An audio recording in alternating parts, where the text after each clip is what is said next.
30 апреля 1945 года мир, как нам говорят, навсегда избавился от самого страшного зла XX века. Адольф Гитлер, как утверждается, покончил с собой в своем бункере под разрушенным Берлином. Его тело было сожжено, и тем самым завершилась самая кровавая глава в истории человечества. Но что, если эта точка была поставлена слишком поспешно? Недавно группа исследователей провела уникальный эксперимент. Они загрузили в нейросеть десятки тысяч рассекреченных документов времен Второй мировой войны, отчеты ФБР, архивы Ми-6, секретные материалы НКВД, свидетельские показания и данные о бегстве нацистов. ИИ тщательно проанализировал все это и пришел к выводу, который потряс даже скептиков. Вероятность того, что Адольф Гитлер выжил и сбежал из Германии, оказалась значительно выше, чем считалось ранее. Более того, возникли основания полагать, что он не просто скрывался, а управлял подпольной сетью, стремясь возродить свою империю зла. Официальная версия его смерти с самого начала выглядела шатко. Согласно ей, фюрер принял яд и выстрелил себе в голову. Его тело и тело Евы Браун были вынесены во двор рейхсканцелярии и сожжены под огнем советской артиллерии. Все выглядело просто и понятно. Война завершена. Но искусственный интеллект выявил тревожные несостыковки. Все свидетели этих событий — либо фанатичные нацисты, либо люди, оказавшиеся под давлением советских солдат. Их показания часто противоречат друг другу в ключевых деталях. Камердинер утверждал, что Гитлер упал после выстрела. Телохранитель говорил, что он был уже мертв до выстрела. Секретарша настаивала, что тела полностью сгорели. Повар утверждал, что остались крупные останки. Кто из них говорил правду? А может, никто? Особенно подозрительно выглядит поведение Сталина после войны. Вместо радости по поводу смерти злейшего врага он неоднократно намекал союзникам, что Гитлер мог сбежать. На Потсдамской конференции он прямо заявил Трумэну: «Мы не нашли его тело. Возможно, он где-то скрывается». Зачем советскому лидеру, если у него было тело, поднимать сомнения? В начале 2000-х российские власти предъявили миру фрагмент черепа с пулевым отверстием, якобы останки Гитлера. Но ДНК-анализ американских ученых показал, что череп принадлежал женщине моложе 40 лет. Если это была Ева Браун, то где тогда Гитлер? Почему спустя десятилетия его останки так и не были найдены? Для события, которое должно было быть досконально задокументировано, у нас подозрительно мало доказательств, зато свидетельств возможного побега много. ИИ начал анализировать архивы ФБР. С 1945 по 1960-е годы американская разведка зафиксировала более 300 сообщений о человеке, похожем на Гитлера, в странах Южной Америки. Большинство донесений сочли дезинформацией, но некоторые были помечены как достоверные. В отчете агента Картера от 15 августа 1954 года описывается встреча с пожилым немцем среднего роста в отдаленной местности Аргентины. Он жил в укрепленном поместье, охраняемом вооруженными людьми. Местные называли его Дон Адольфо. У него был узнаваемый австрийский акцент, характерная прическа и привычка прятать левую руку, как это делал Гитлер после покушения 1944 года. Попытка агента приблизиться к поместью закончилась тем, что его остановили вооруженные люди с немецким акцентом. Они говорили по-испански, но с явными немецкими корнями, и недвусмысленно дали понять, что чужакам вход воспрещен. Еще более странными оказались радиоперехваты, зафиксированные с 1947 по 1962 год. Станции в Панаме ловили передачи на немецком языке из региона аргентинской Патагонии. Сообщения шли в зашифрованном виде. ЦРУ удалось частично их расшифровать. В одной радиограмме 1953 года говорилось: «Старый «Орел» требует увеличить финансирование операций в северных провинциях.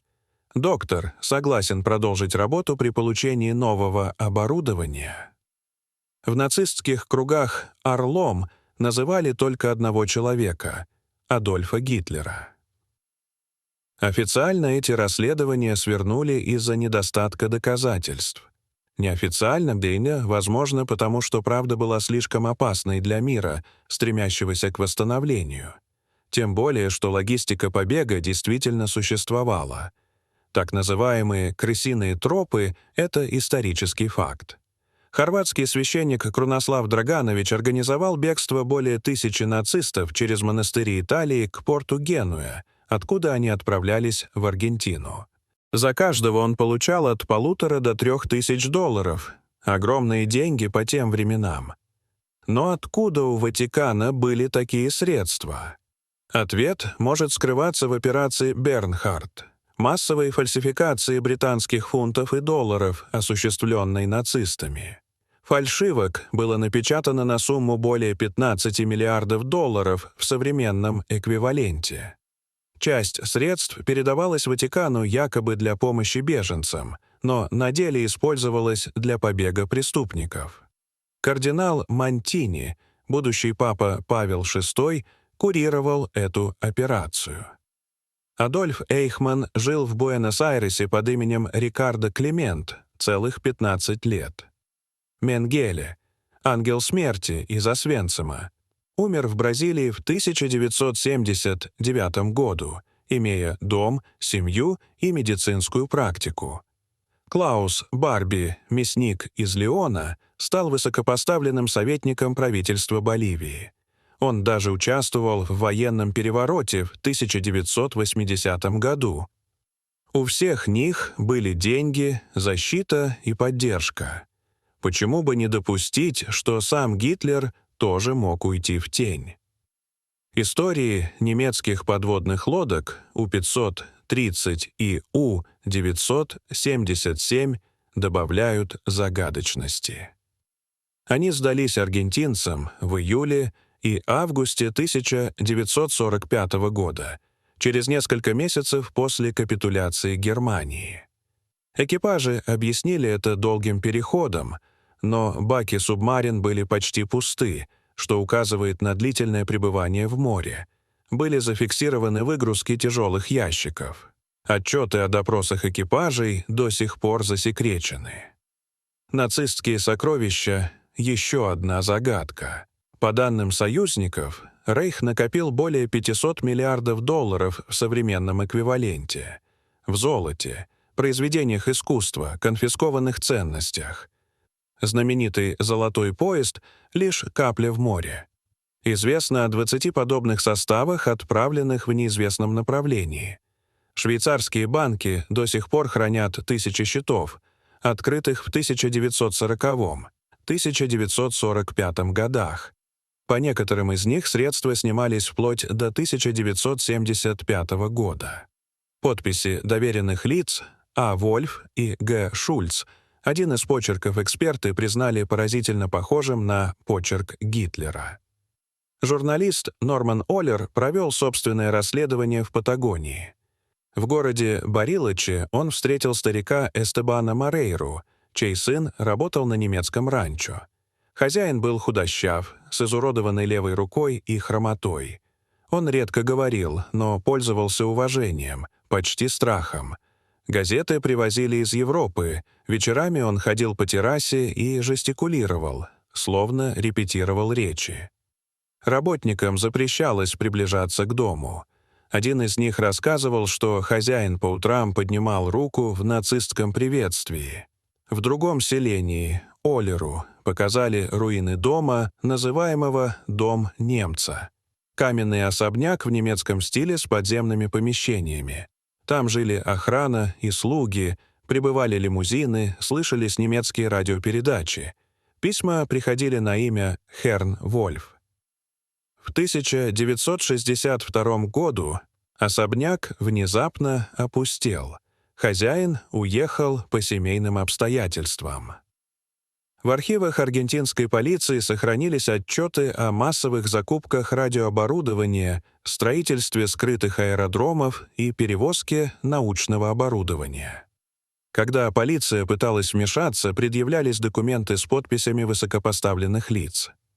Организация «Одесса» — не просто сеть бегства преступников, а структура, готовившая создание Четвертого рейха. Не как государство, а как глобальной тайной сети влияния. Центр управления, по данным искусственного интеллекта, находился в Южной Америке. Руководство, вероятно, сам Гитлер или его ближайшие соратники. По аналогии с колонией Дигнидад, анклавом нацистских переселенцев в Чили, с жесткой дисциплиной и жестокими экспериментами, в Парагвае, Бразилии и Аргентине возникли десятки поселений с высокой защищенностью, собственной радиосвязью и немецким укладом жизни. Куда делись тысячи нацистских ученых? США забрали 1600 по операции «Скрепка», остальные исчезли. В 70-х годах в Бразилии была найдена брошенная лаборатория с радиоактивными веществами. В Аргентине — подземный биолабораторный комплекс. В Парагвае — пусковая площадка для ракет. Все указывало на централизованную сеть. Документы разведки США об операции «Новая Швабия» говорят о нацистской экспедиции в Антарктиду в 1938 году. После войны союзники не нашли этих баз. США отправили в 1946 году миссию «High Jump» с тысячами солдат. Через 2 месяца экспедиция была внезапно прекращена. Адмирал Берт заявил чилийской прессе о враждебных силах с необычными технологиями. Документы миссии засекречены до сих пор. Гитлер, возможно, стремился создать принципиально новое оружие — психотропные вещества, биологическое оружие, системы глобального управления. Возможно, это объясняет его молчание.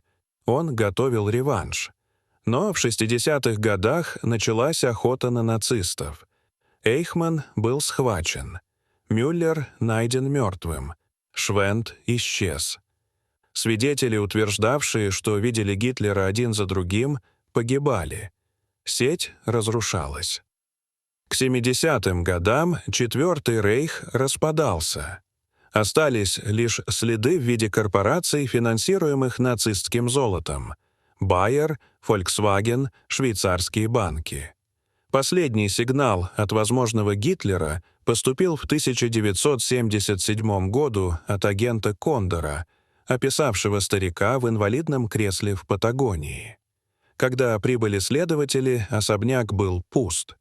Искусственный интеллект оценил вероятность побега Гитлера как более 70%. Вероятность, что он управлял сетью, более 30%.